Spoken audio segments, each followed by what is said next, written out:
کشک شبدگی را سال قدیم مادران بیبیاما تیار میکردن. خوراکی پیشترین مسجا می باشه. ما این امروز کارتشکا، سبزی، پیاز گرفته ادک ضربه کرده کشک شبدگی تیار میکنیم.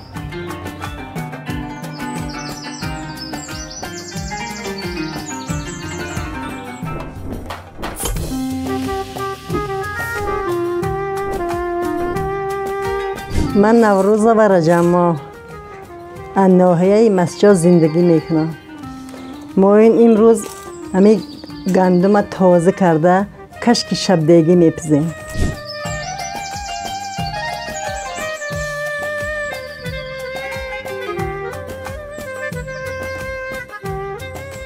کشک شبدگی را مادرام و بیبیام پختنش یاد گرفتیم. نوروزی ها بسیار میپزن. ای گندم سمنک تیار میکنن.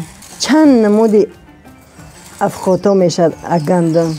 ما یک گندم تازه کرده شدیم.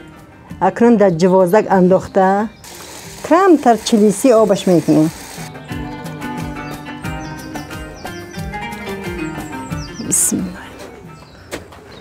بعد جوازک هم خیلی میکتیمش. جوازک دستش آهن تیار شدگیه. چقدر آهنین وزمین باشد همه قدر پوستش تیز جدا میشه.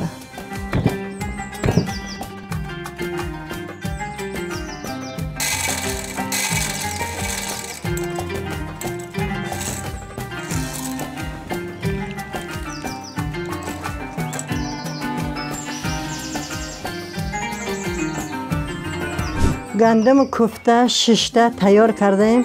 اکنون در درون گندم استخوان می اندازیم.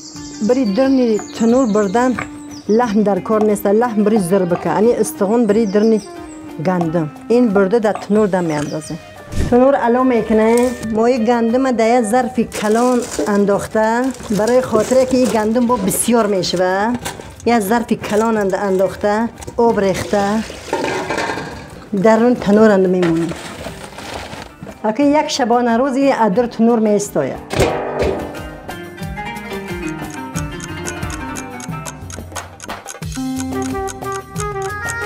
اگه حاضر که ما این پیاز و گوشت ریزه کرده بری ضربک تیار میکنیم.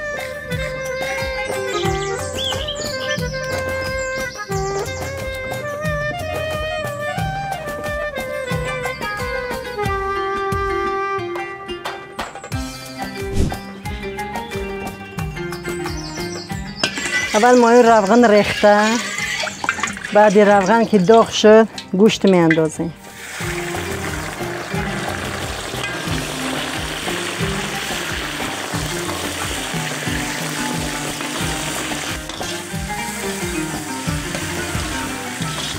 بعد گوشت سرخ شد پیاز می ریزیم.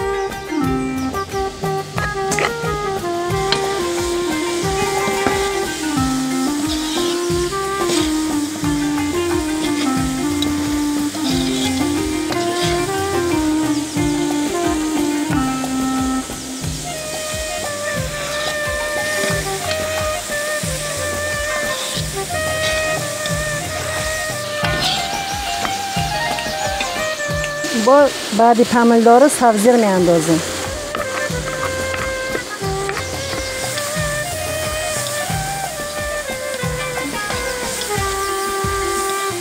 بعدی سبزی با کارتشکر می اندازیم.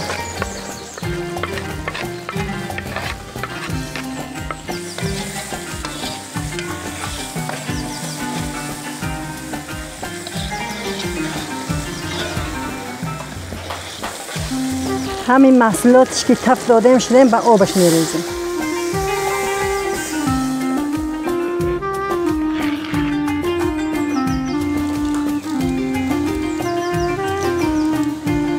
این اشم همچه کویستا میشه، کوهپارا میشه. این بر خاطری دولینی داره هست، بر فشار بلند، بر کسلی قند، همش این داره هست. اینش غلوره، گیاه های کوهی همه خوراکا کرده میخوریم، اینم دارگیه.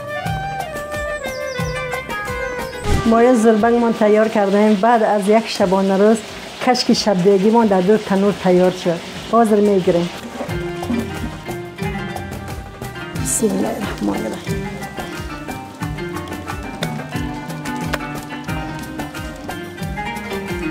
انا کشک شبدگی مایون تیار شد.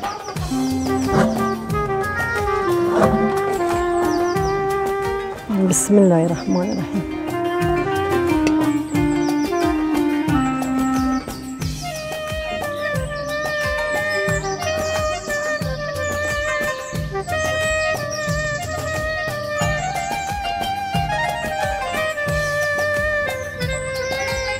انا مرحمت کنه.